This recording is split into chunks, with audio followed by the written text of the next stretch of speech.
Voilà, bonjour. Bon, donc moi je m'appelle Henri Dumas, j'ai créé le blog Témoignage Fiscal.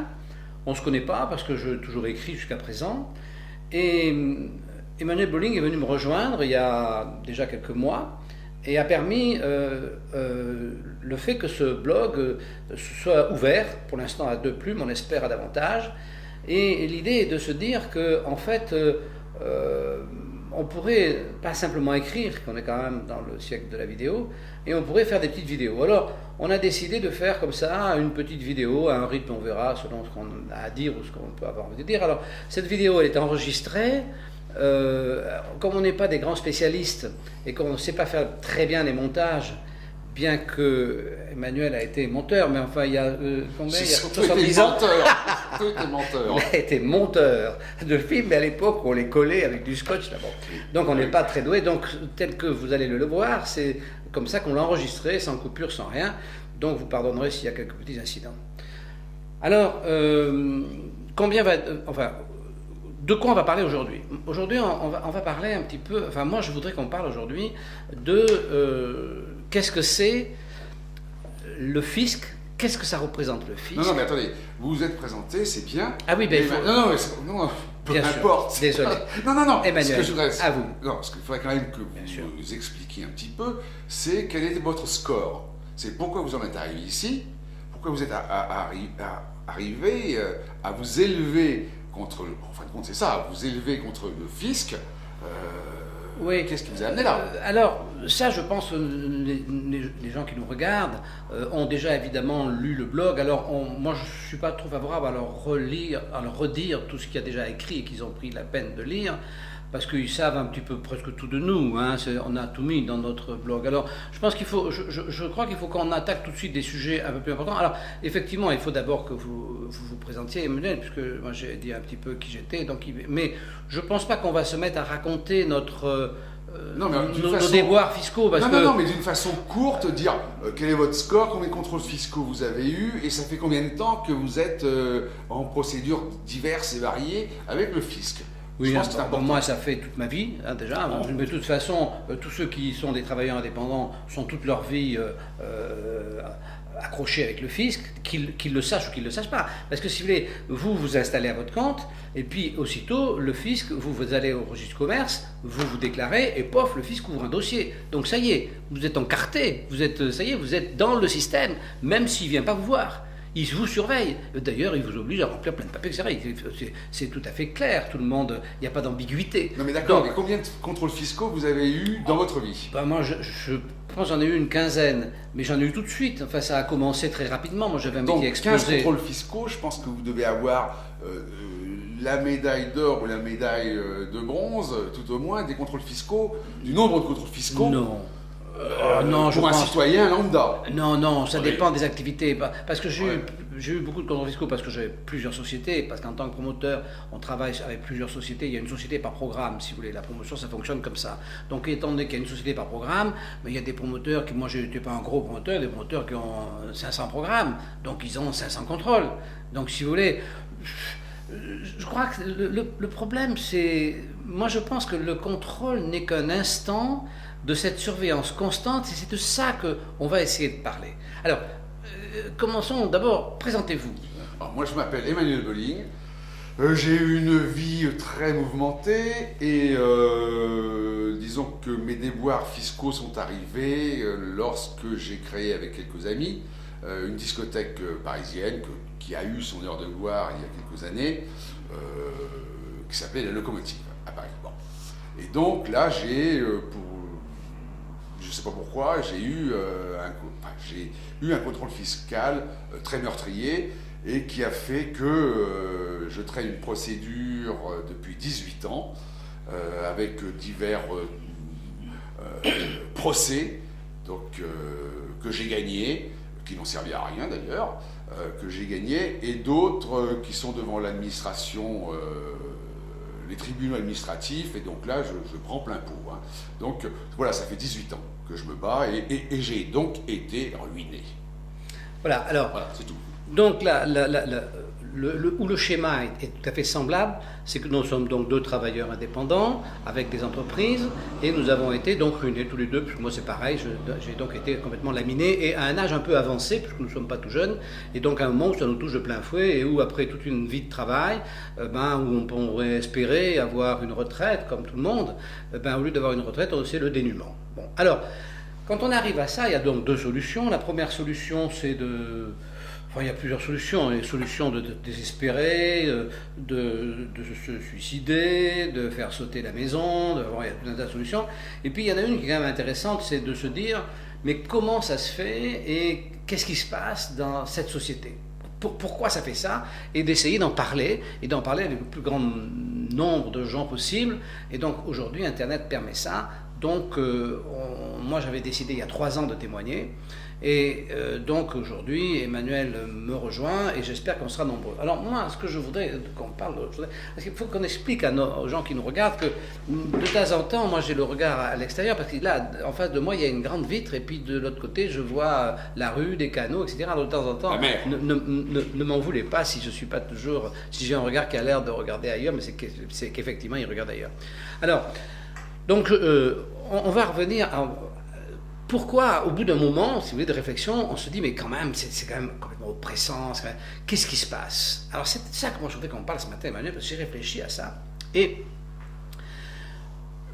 je suis en train de lire un ouvrage d'Hannah Arendt sur le totalitarisme. Alors, le totalitarisme, je pense qu'on est dans une société totalitaire. C'est ça que je voulais expliquer ce matin. Alors le totalitarisme, c'est pas pareil que la dictature. La dictature, c'est le pouvoir qui est pris par un individu qui impose sa volonté. Point. Quand il meurt, ça disparaît. Ça s'arrête là. C'est un fou qui prend le pouvoir. Le totalitarisme, c'est complètement différent. Alors, et c'est beaucoup plus insidieux. Alors le totalitarisme, ça fonctionne de la manière suivante. D'abord, une explication simpliste de la société qui est capable de séduire tout le monde. Alors par exemple, les deux grands systèmes totalitaires qui sont analysés par Hannah Arendt, c'est le communisme et le nazisme. Alors ces deux systèmes ont une explication très simple de la vie. Pour le nazisme, c'est bon, voilà, les Allemands sont une race privilégiée, extraordinaire, sont les Aryens, et le jour où ils auront réussi à organiser le monde en fonction de leur qualité extrême, ça sera formidable. Très bien. Le communisme, tout le monde sait ce que c'est le communisme, c'est bon, voilà, nous allons nous répartir l'économie et les choses du monde d'une manière égalitaire, et les pauvres qui ont subi pendant des siècles vont prendre le pouvoir. Bon, voilà, donc ça, c'est une explication extrêmement simple que tout le monde peut comprendre. Et il va s'agir dans le système totalitaire que, pour des raisons assez énigmatiques, entre cette adhésion simpliste à la condition, cette explication simpliste de la condition humaine, rencontre des gens qui vont faire autour de la propagande. Alors il y a déjà au départ un espèce de préaccord de la plupart de la masse des gens, et là-dessus, certains qui pensent que ça va les aider à aller au pouvoir engagent une propagande autour de cette idée. Cette propagande, elle est absolument extraordinaire parce que, évidemment, comme l'hypothèse est simple, elle est facile à croire, et se range à cette propagande se range énormément pratiquement dans toutes les couches sociales, il y a des gens qui se rangent à cette propagande.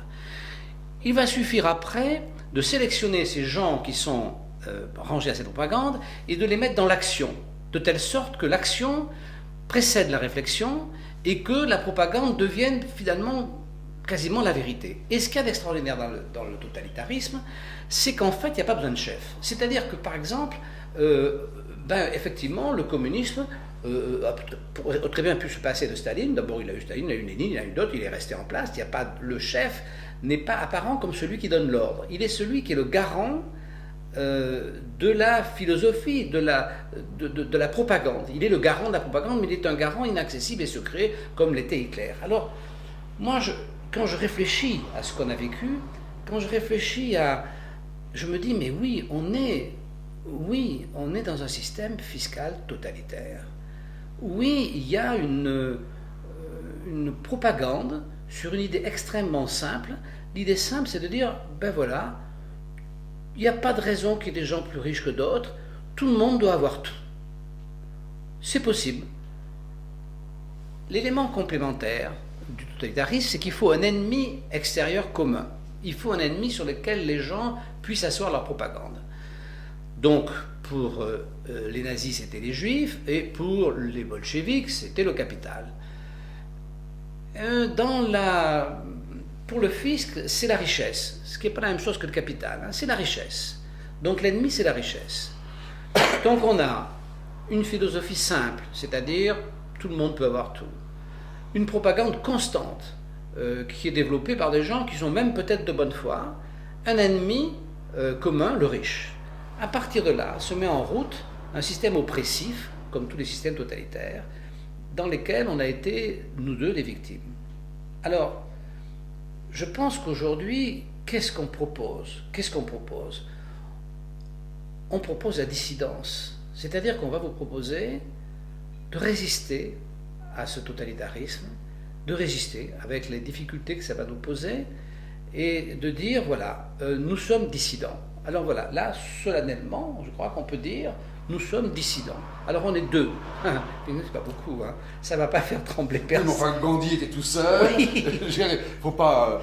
Ça va pas faire. C'est le début. C'est le début. Voilà. C'est déjà mieux que quand j'étais tout seul Voilà. il y a un an. Mais si vous voulez, si on double tous les ans, ça va aller vite. Mais l'année prochaine, on sera 4, 8, ça va très vite. Chacun sait que ça va très vite. Oui. Bon, donc ça veut dire que si vous voulez, on ne va pas prendre le problème. Vous verrez, on va vous parler au fur et à mesure qu'on se rencontrera, on va essayer d'avoir des rencontres régulières, on va vous parler de ce qu'on va faire, de ce qu'on a envie de monter, comment organiser la résistance. Voilà. Comment organiser la dissidence et la résistance. La dissidence, ça va effectivement depuis la désobéissance civile jusqu'à la résistance, à l'exclusion de tout acte violent. Voilà. Nous sommes des non-violents. C'est comme ça. Alors donc, il n'y aura jamais de violence. C'est-à-dire qu'on est quand même relativement âgé et on a plus envie de prendre des coups. Oui, donc oui, on est non-violent. C'est clair. Voilà. Non, on est non-violent, point. Mais moi, c'est par philosophie. Donc, on est non-violent. Voilà.